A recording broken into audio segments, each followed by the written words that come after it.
문장처럼 들리지만 사실은 그녀가 오랫동안 열고 싶었던 문을 여는 열쇠였다. 여보, 이 월급을 기준으로 우리는 별도의 예산을 갖게 될 것입니다. 나는 더 이상 당신을 지원하고 싶지 않습니다라고 남편은 방금 혁명적인 선언을 한 사람의 신념으로 선언했습니다. 그녀는 그를 당황하게 만들 만큼 침착하게 고개를 끄덕이며 미소를 지었다. 떨림도 반란의 그림자도 없었습니다. 이미 모든 말, 모든 공허한 약속, 모든 식사를 감사 없이 설명했던 누군가의 침묵일 뿐입니다. 매주 금요일 5시에 스위스 시계처럼 나타나 자신의 집에 도착하는 사람처럼 뻔뻔스럽게 나타나는 그의 가족이 언제나처럼 부엌에 침입하는 동안 놀라움은 진짜였습니다. 그러나 이번에는 불 위에 냄비도 없고 뜨거운 음식 냄새도 없었다.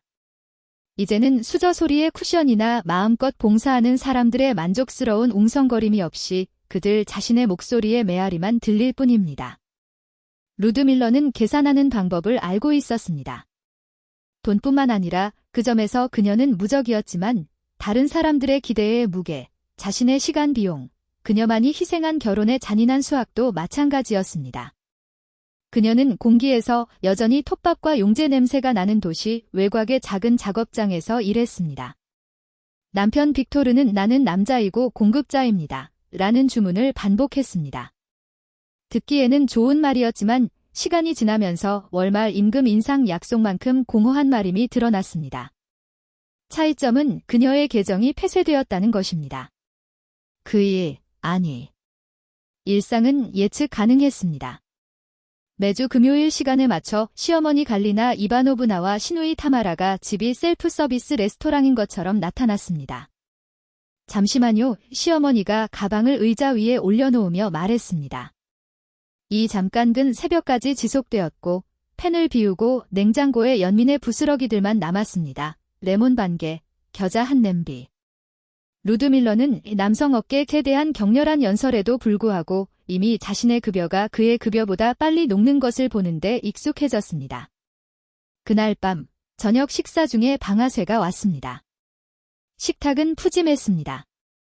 감자 한 그릇, 양배추 샐러드, 그날 아침 그녀가 튀겨낸 황금색 미트볼이 넉넉하게 놓여 있었습니다. 빅토르는 음식이 접시에서 빠져나갈 것처럼 탐욕스럽게 먹었습니다. 그러다가 그는 고개를 들지도 않고 방금 직원을 해고한 상사의 권위로 폭탄을 떨어뜨렸다. 여보, 이 월급에서 예산을 따로 빼세요.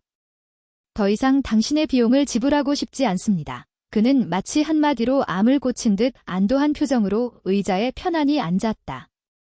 그에게 그것은 용기 있는 행동이었습니다.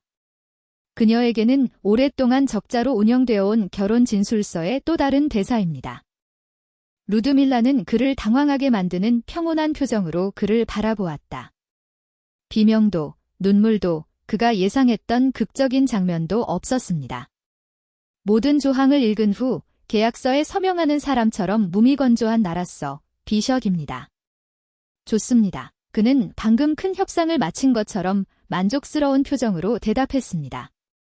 모두가 자신의 비용을 지불합니다. 더 이상 모든 사람에게 먹이를 주지 않습니다.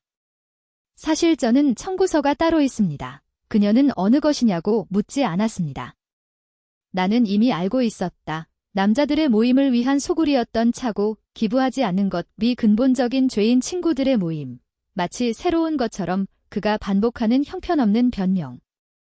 언제나와 같은 표정으로 그에게 차를 대접하면서 그는 거의 행복하게 기억했습니다. 아, 내일 가족들이 옵니다. 맛있는 보르치, 어머니가 좋아하시는 버섯 피로이키를 만들어 보세요. 내일이에요. 그녀는 별다른 감정 없이 확인했다. 물론 전통이죠. 그는 마치 신성한 의식을 말하는 듯 말했다. 당신은 그 집의 아주머니입니다. 예산은 따로 있어요. 그녀가 그에게 부드럽게 상기시켰다. 이것은 돈에 관한 것입니다. 그가 손을 흔들었습니다. 음식은 뭔가 다릅니다. 루드밀라는 논쟁하지 않았습니다. 그럴 가치가 없었습니다. 그날 밤, 그녀는 혼자서 생각에 잠겨서 각각의 비용을 적힌 공책을 열었습니다. 누구에게도 아무것도 증명하지 않고 습관적으로 다른 모든 것이 통제할 수 없는 것처럼 보이는 세상에서 통제력을 유지해야 할 필요성에서 한쪽에는 월급, 가계비, 어머니의 약품이 있습니다. 다른 한편으로는 그의 비용이 얇은 열로 표시되어 있으며 차고, 친구, 맥주라는 세 단어를 중심으로 숫자가 모여 있습니다. 그녀의 입장에서 가족 칼럼은 넓고 관대하며 보답할 수 없는 헌신의 심연이었습니다. 그는 빈 종이를 가져다가 조심스럽게 손으로 이렇게 썼다. 별도의 예산, 별도의 테이블.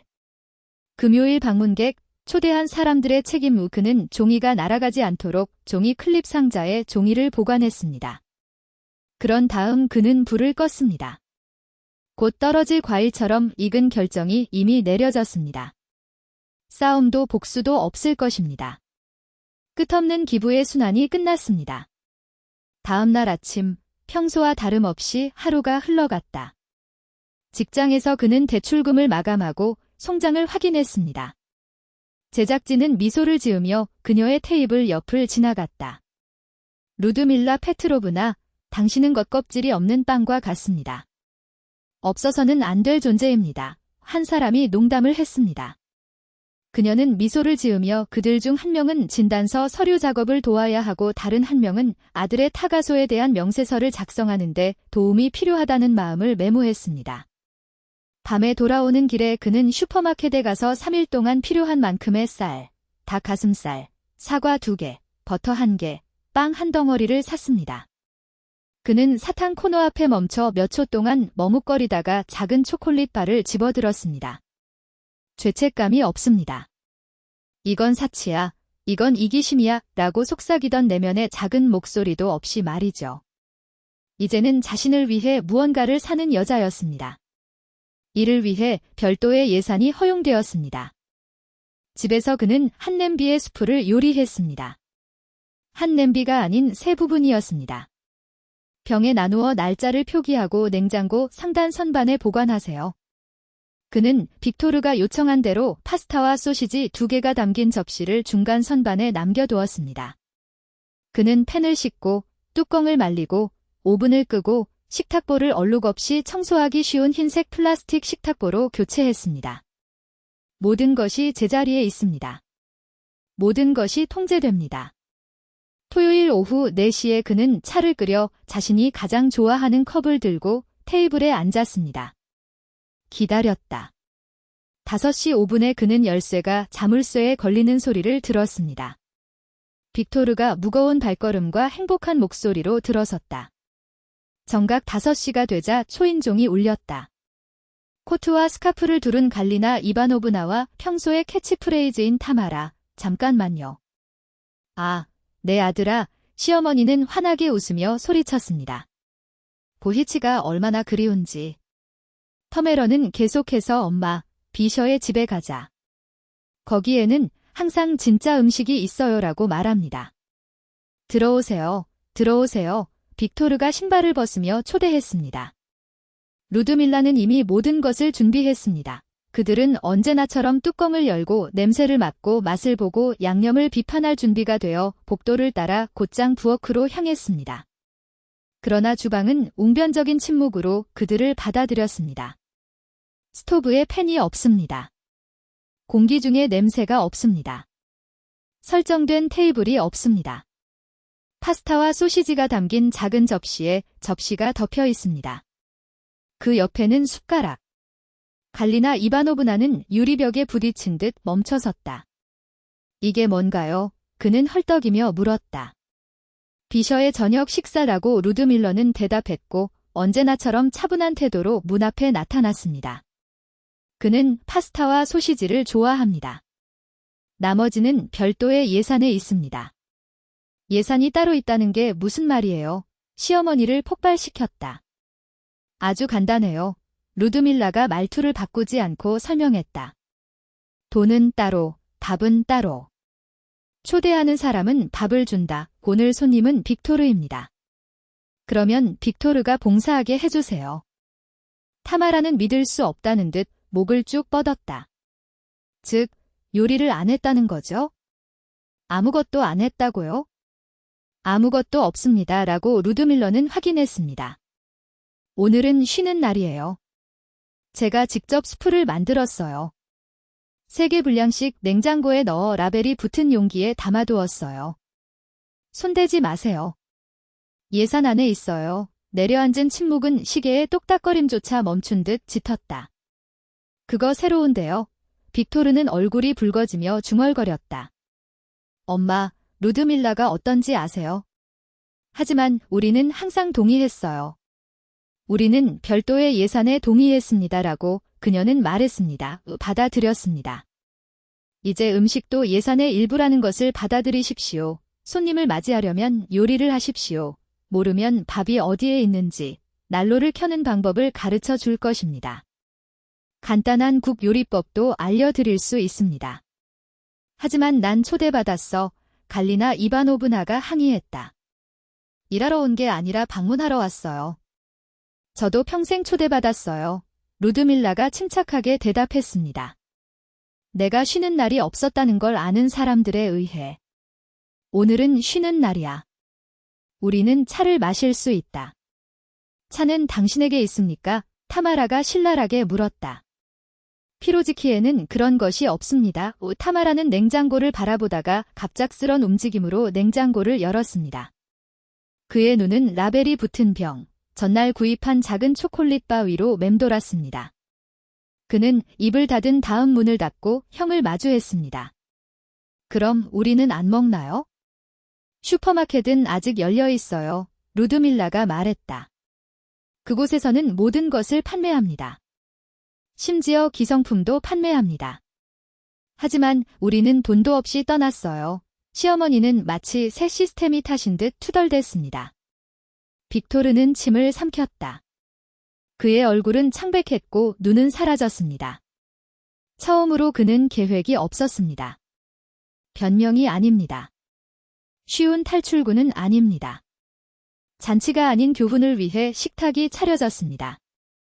그리고 마침내 루드밀러는 가장 중요한 것, 즉 죄책감 없이 아니요라고 말하는 기술을 배웠습니다.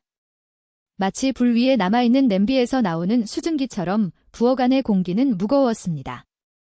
빅토르는 손가락으로 머리를 쓰다듬으며 시선을 난로에서 빈 테이블로 옮깁니다. 알았어. 그는 투덜댔다. 그의 목소리는 딱딱한 빵 껍질처럼 거칠었다.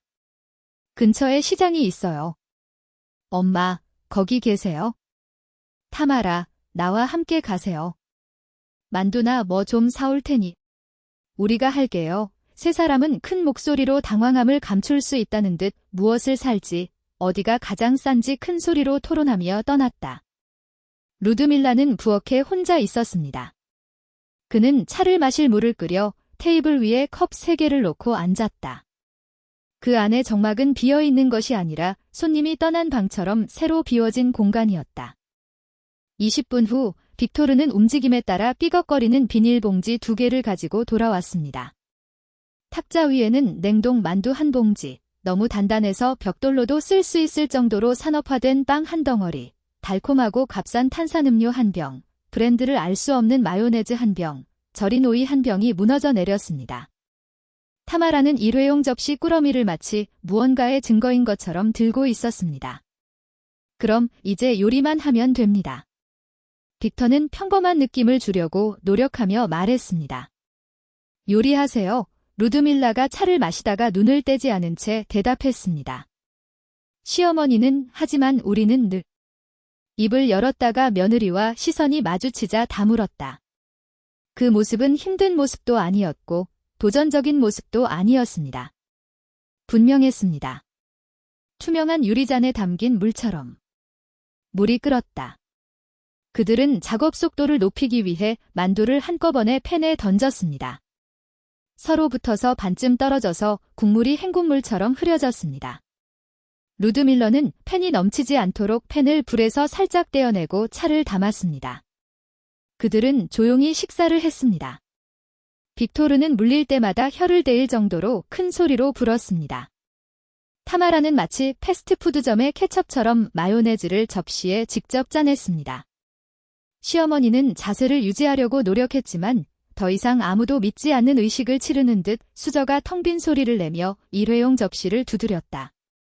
식사가 끝나자 타마라는 접시를 테이블 중앙으로 밀고 자리에서 일어나 떠나려 했으나 루드밀라가 손짓으로 그녀를 말렸다. 설거지를 해주세요. 별도의 예산에는 별도의 작업이 포함됩니다. 하지만 우리는 방문객이에요. 타마라는 높은 목소리로 항의했다. 당신들은 빅토르의 방문자들이군요. 루드밀라가 침착하게 정정했습니다. 나는 이 집의 주인입니다. 규칙은 다음과 같습니다. 먹는 사람은 씻고 나는 항상 설거지를 합니다. 오늘은 당신의 책임입니다. 시어머니는 입술을 움직일 뿐 아무 말도 하지 않았습니다. 타마라는 소리가 날 때까지 이를 악물고 수도꼭지를 켰습니다. 그들은 제대로 씻지 않았습니다. 가장자리에 기름기 많은 자국이 있었고 마른 마요네즈에 흰색 반점이 있었습니다. 루드밀라는 논평하지 않았다.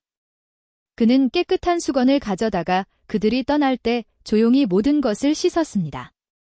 복수를 위해서가 아닙니다. 자신의 공간을 존중하기 위해. 문 앞에서 갈리나 이바노브나는 돌아섰다. 루드밀라, 나는 내 인생에서 많은 것을 보았지만 이런 것은 본 적이 없습니다. 대답은 미소 없이 나왔습니다. 원하시면 다음에 펜을 가져오세요. 아니면 집에 있으세요 라고 그는 퉁명스럽게 덧붙였습니다. 나는 여기에 누구도 붙잡아 두지 않습니다. 마른 딸깍 소리와 함께 문이 닫혔습니다. 아파트는 칼로 자를 수 있을 만큼 고요했다. 빅토르는 쓸모없는 추처럼 손을 늘어뜨린 채 방 안을 서성거렸다. 지금 그게 뭐였지? 마침내 그가 물었다. 그의 목소리는 쉰 목소리였다. 루드밀러는 별도의 예산지라고 간단하게 대답했습니다. 당신이 직접 제안했어요. 제가 수락했어요. 익숙해지세요. 그는 공중에서 논쟁을 벌이려는 듯 두 팔을 벌렸다. 하지만 내 어머니야? 내 여동생이야. 전통이야. 전통은 모두에게 좋은 것입니다. 그녀는 어조를 바꾸지 않은 채 말했다. 한 사람은 지치고 다른 사람은 그저 즐기고 있을 때 그건 전통이 아니었어요. 사람을 이용하는 관습이었죠. 빅토르는 반박하고 싶었지만 대신 한숨을 쉬며 의자에 앉아 얼룩을 지우려는 듯 이마를 문질렀다. 그는 저런 일이 있을 거라고는 상상도 못했다고 중얼거렸다.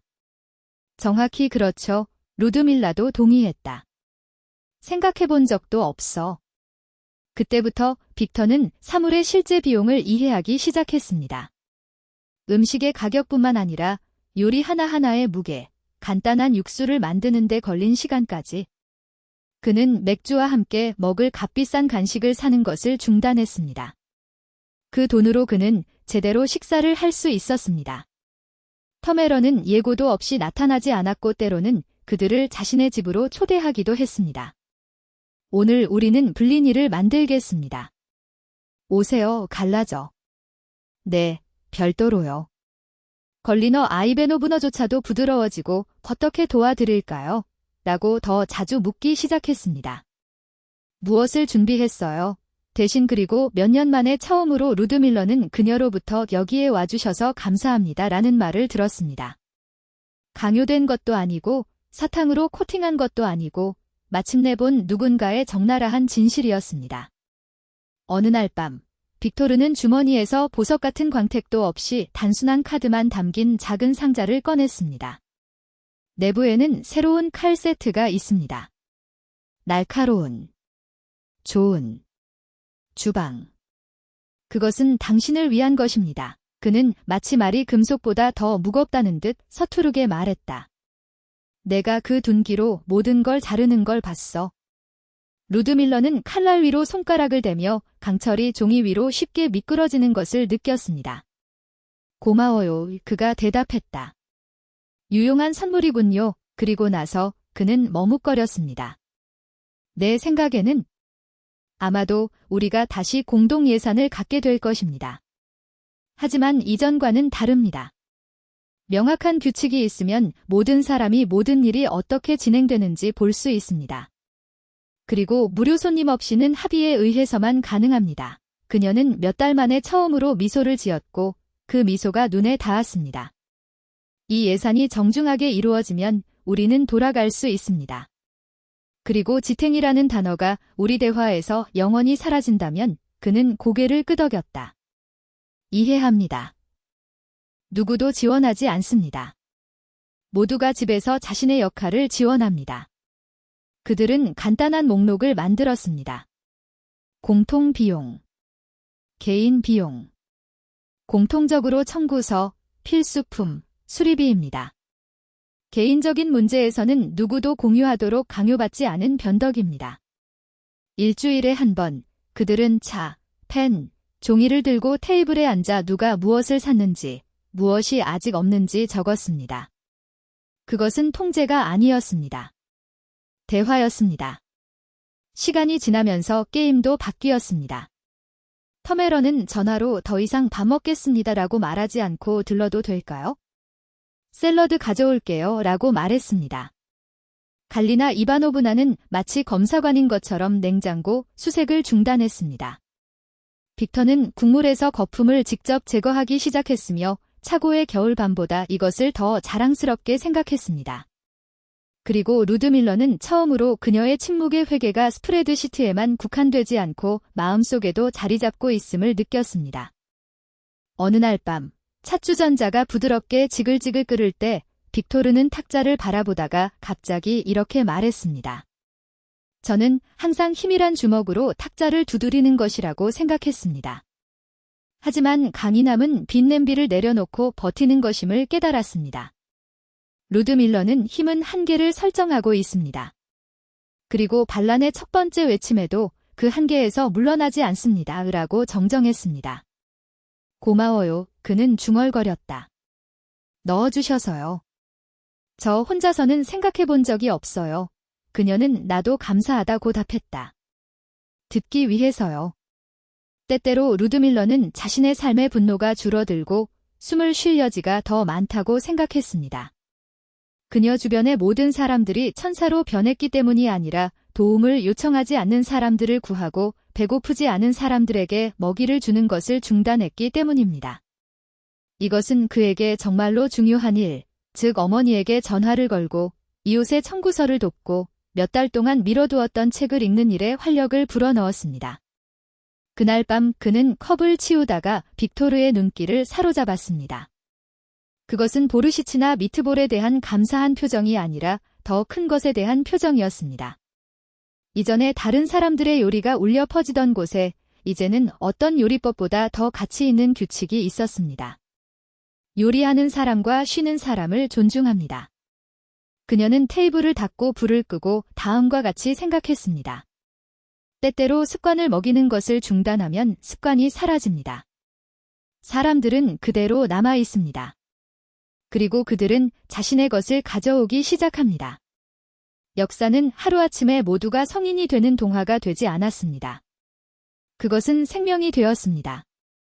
모두가 자기 숟가락을 쥐는 삶. 그리고 일주일 후 그들은 파이와 함께 잠시 동안 또 다른 방문을 받았을 때 불만이 아닌 따뜻한 말이 나왔습니다. 초대해 주셔서 감사합니다. 루드밀라는 자신이 아는 대로 대답했다. 그리고 빈손으로 도착하지 않고 경고해 주신 당신께도 감사드립니다. 간단한 문장이었습니다. 그러나 그녀 뒤에서 그 가족의 새로운 장이 시작되었습니다. 지탱도, 해야 한다도, 자유도 없습니다. 음식이 사라지지 않고 존경심과 함께 나타난 공유 테이블. 그리고 루드밀러는 이것이 재정적 예산이 아니라 인간적 예산 중에서 가장 정확한 예산임을 발견했습니다.